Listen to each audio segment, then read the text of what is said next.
Joan zen urriaren 8 egun esanguratsua izan zen Angiozar baiararentzako. Izan ere, tokiko entitate txiki izateko bidea ireki zitzaion Gipuzkoako batzar nagusietan EH Bilduk eta EAJak aurkeztutako proposamen batek aurrera egin eta gero. Talde politiko guztiek eman zuten gainera aldeko botoa. Bada Angiozarrera etorri gara, urrats horrek suposatzen duenari buruz gehiago jakin nahian. Nere herria mirot leñua Araun oru bihozkadaren oiua Nere herria mirot leñua Araun oru bihozkadaren oiua Mila Elorza, Angiozar baiarako alkatea, eta Unai Asurmendi, Angiozar baiarako batzarkidea. Pozik jaso zenuten, ezta, albistea, proposamena onartu izana. Bai, urte asko honen zain egon eta borrokatu dugu erabatera edo bestera, eta bai, albiste honak pozik hartzen dira. Kanpai hotxak ere entzunei ziren egun horretan San Miguel elizan egialda hori. Bete-betian gaina. Naiz eta honek ez duen esan nahi independente izango zaretenik, ez da hori helburua ere. Ba, inondik inora. Batzuk zoriondu gaituzte, independente garenakin, da hau izango da inoizko dependentzia organizatuena. Guk urtetan reklamatu dute, zen azkeneko viaje honetan bakarrik 8 urte daramat, baina bai oinarrizko zerbitzu, oinarrizko baliabide gutxieneko baliabide batzuk. Eta hori da honekin, lortuko dugun, urrengo urratsa, oraingoz ez dugu hori lortu berez, baina urrats hortarako lehenengo urrats sendoa behintzat eman dugu. Hori da ez da, momentuz onartu dena izan da proposamen bat Gipuzkoako batzar nagusietan, eta praktikan horrek zer suposatzen du? Ba, 3 gauza. Lehenengoa nortasuna, ordezkaritza. Ointxe alkatea bidaltzen dugunean nonbaitera 5 minutuko esplikazioa behar du. Bueno, ni naiz Angiozarkoa, baina Angiozar da herri bat, baina herri hori ez da udalerri, eta hori guztia esplikatu barrean, ja mendigan aurrera, alkate bezala izendatuta denean ordezkaritza publikoa dauka, lehenengoa. Bigarrena, gutxieneko aurrekontu baliabide propio bat. Hau, negoziatu inbarra dago Bergarako udalarekin, baina gutxieneko eskumen batzuen dago gutxieneko oinarrizko aurrekontu bat egongo da. Orain arteko aurrekontua die, gobernu horrek nolabaiteko zerbait egiten badu, edo suertatzen bada, edo diru laguntza bat baldin badago. Horrek ez digu eman guri, gero itzengo ditugun erronkei aurre egiteko baliabide egonkorrak. Orduan beti zalantza egora hortan. Eta hirugarrena, eta igual ere importanteena da, baliabide propioak sortzea. Diru laguntzetara aurkezteko bidean eta kanpora baliabideak lortzeko, horrek ere bide ematen du. 3 gauza horiek nagusiki. Eta apur bat, kokatze aldera, Angiozar baiara, konta iguzue zenbat auzok osatzen dute, zenbat biztanle ditu, zein da bataz besteko adina, ze zerbitzu dituzue? Ba, bueno, Angiozar oso ondisa da. Askatan ez gara geube konstiente noraino dan. Hasi Kanpasarko muturrian eta uberaraino, eta hasi hemen Galdailegian eta Elgeta, Elorrixo mugakide ditugula. Ba, igual Arrasate baino ondixo bagara, lurrez. Dauzka bere 7 auzo. Hasi Kanpasarren Goimendi dauela, Zabaleta mendi, Manjao, Asentzio, Partaitxi, Askuneta, Errekalde, eta guk kalia esaten dut zauna, eta danok osatzen dugu Angiozar baiara. 150 bar izanle kalian, eta beste auzogunetan beste 150 bat inguru izango gara.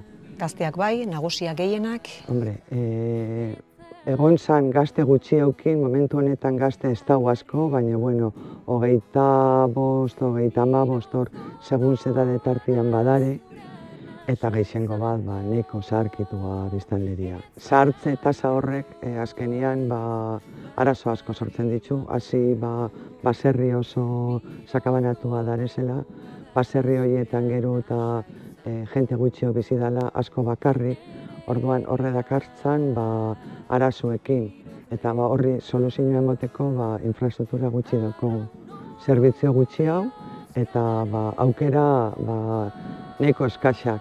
Eskola da gure zerbitzu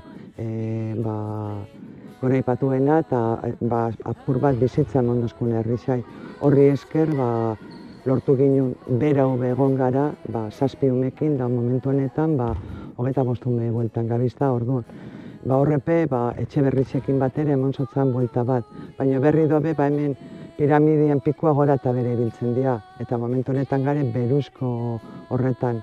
Orduan, hausnarketa sendo bat biharra daukogu, horri berri do buelta emoteko. Eta seguru ari zaretela, hausnarketa horrekin bueltaka, izendapen honek emango bizuen erabaki ahalmena zertarako baliatuko duzue? Zeintzuk dira gaur-gaurkoz Angioztarrek dituen premiarik nagusienak? Badauzkagu denek dauzken erronkak, bai izan jaiotze tasa, zahartze tasa, eta gero landa eremukoak dauzkan erronkak. Urbanistikoki planifikaziorik ez dago aurreikusita ekipamentutarako, baina ez dago udal sailak desataskatzeko aukerarik. Herri batzuk gune tensionatu izendapenakin dabiltzagu, gune destensionatu gara. Zer dauzkegu, ikusten duzu bezala, hainbat eraikin, etxe alokairuak eta hutsik. Eta jende bat ere honea etorri nahi du. Baina ez dauzkagu urbanismo tresnarik, bat izan daiteke erronka honi ez. Landaremuko baserritan etxe bizitza bat baino gehiago egiteko aukera, alokairu politika bat, lurzoruaren beste politika ausartago bat, horiek adibidez hirigintzaren erronkei begira. Eta okerrez banago, urte hauetan guztietan aukeraren bat ere galdu da bidean, ez da? Bai, aukera asko galtzen die holan sanean da esanean. Azkenean inongo aitortzaik ez daukotzunean aurrera itxeko bidea beti galtzen dira. Hemen aurrean daukogun etxea honen ametzetan egon gara urtietan gure instalazio soziokulturalak ipintzeko, eta ikusi dugu juten. Oin beste etxe bat daukogu bere jabiak herrixai ematian eidotzana, eta horra igara gure aurrekontu falta gaitxik aurre inezin da horri. Orduan honekin esperantza txiki bat, nunbaitxeti dirua etorriko dela, eta hori gure izenian ipini, eta hor gure zerbitzioak esartzeko aukera daukogu. Eta hemen garbi dagoena da, Bergarako udalarekin adostutako prozesu bat izan behar dela, bai Bergarak eta bai Angiozarrek alde biek jaso behar dituztelako onurak, ez da? Bai, arau bidez eta berez. Arau bidez, arau batek ala jasotzen dolako, eta foru arauak entitate txiki izendatzeko ala jasotzen dolako. Baina berez ere bai. Gaur egun gizarte individual hontan zaila da jendia lanean jartzea. Hau alperrikako litzateke udalerri izango bazan. Gipuzkoa mailan jartzen zara, udalerri txikiek arazo handia dauzkate beraien administrazioa garatzeko. Guk ez dugu hain udal oso baten antolaketa nahi. Guna itxuguna die, eskumen puntual batzuk gure gain hartu eta Bergarako udalarekin batera gestionatu. Orduan, ze eskumen nahiko zenituzke hartu eta zein uste duzue komeni dela Bergarako udalaren eskuetan egoten jarraitzea? Hor zuhurtzia handiz erantzungo dizugu, eta hola bete-betian ez, eta mai bilera asko egon behar dutelako, eta bereziki guzti hori bideragarritasun plan baten inguran egin behar delako. Bote prontoan badare oinarrizko zerbitzuak eta hirigintzako hainbat aspektu, baztakigu dezentralizatu edo konbenio batekin egin ahalko liatekenak eta nola ingo zien. Hor lanketa tekniko badago. Baina oinarrizko zerbitzu gutxi batzuk eta hirigintzako irizpide batzuk bai izango liatekela eskatuko genituzkenak ziurrenik. Beti ere, bideragarritasun txostena eta Bergarako plenoaren bi herenak onartzen baldin badigu. Hortik eta horregatik zuhurtzi hau. Eta ze irabazten du Bergarako udalak? Bergarako udalak segurunik lortu halko duelako orain arte eduki dauen dezentralizazio prozesu horretako oinarrizko eta gutxieneko plan bat. Hau da, Bergarako udalak, esaten dut pluralean, ze gobernu guztietan errepikatu da, Bergara kale zentrismoan erorita ibili dira eta ez die landa eremura iritsi. Landa eremu honek bereziki badauka bere buru jabetzarako gogua eta asmoa, eta honea etorri dian onura guztiak, Bergara guztierentzako zianak guk lortu ditugu. Adibide, telefonoa. 77an honea telefonoa ekartzea, lehenbizi Angiozartik bultzatu zen alkateekin batera. Hori bezala, beste hainbatetan, baldin badokazu lurralde zati bat, non autonomia batekin proaktiboa dan, lan hori egiten dizula. Zer da kasu horren kontra? Gutxieneko aurrekontutan partida batzuk mantendu beharko dituzula. Win to win.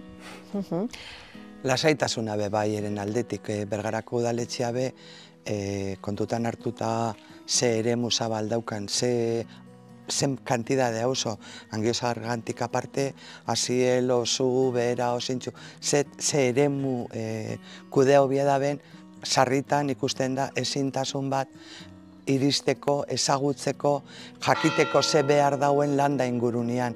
Orduan, lan hori zeuk aurreratzen botzazu be, erendako beda azkenian lasaitasun bat, eta jakinda geuk gertutik aldanik eta onduen kudeuko dugula. Eta sentimentu hau, bateratua da, Angiozar Baiarako bizilagunen artean, ala badago mesfidati agertzen denik ere. Pedagogia beti behar da, baina bazpare muturra agerian jarri dugunok Batzar Nagusita eta partido politikoekin bazpare atzian zenbaginan neurtzen genuen. Orduan referendum bat egin genuen, orain dela 3 urte referendatzeko, orduan 10-tik 8 angiozartarrek babestu ingintuzten prozesuarekin jarraitzeko.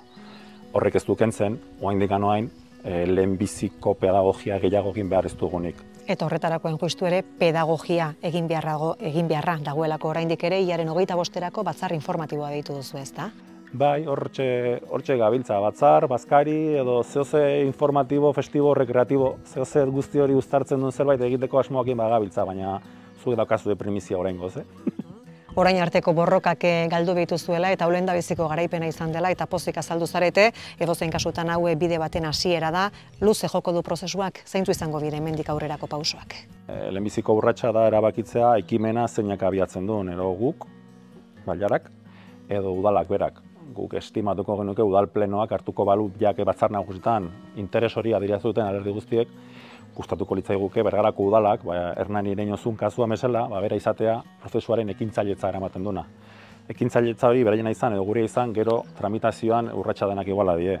Bidegarritasun plan bat behar da, kalkulo ekonomiko bideragarriak behar die, plenoak onartu behar du, eta gero Batzar Nagusiek Donostin. Horrek gutxienez 2 urteko lana ekarriko du. Gure asmoa bai da eragile guztiekin eta lasaitasun osoz planteatzea, baina 2 urte eta gaina hori 27an jakinda desanexioko urte hurrena daukagula, propio ezin hobeto izango zen, ez? Erabaki genuen Elgetatik jutia Bergaran sartzea, baina Bergaran sartu nahi dugu desberdin.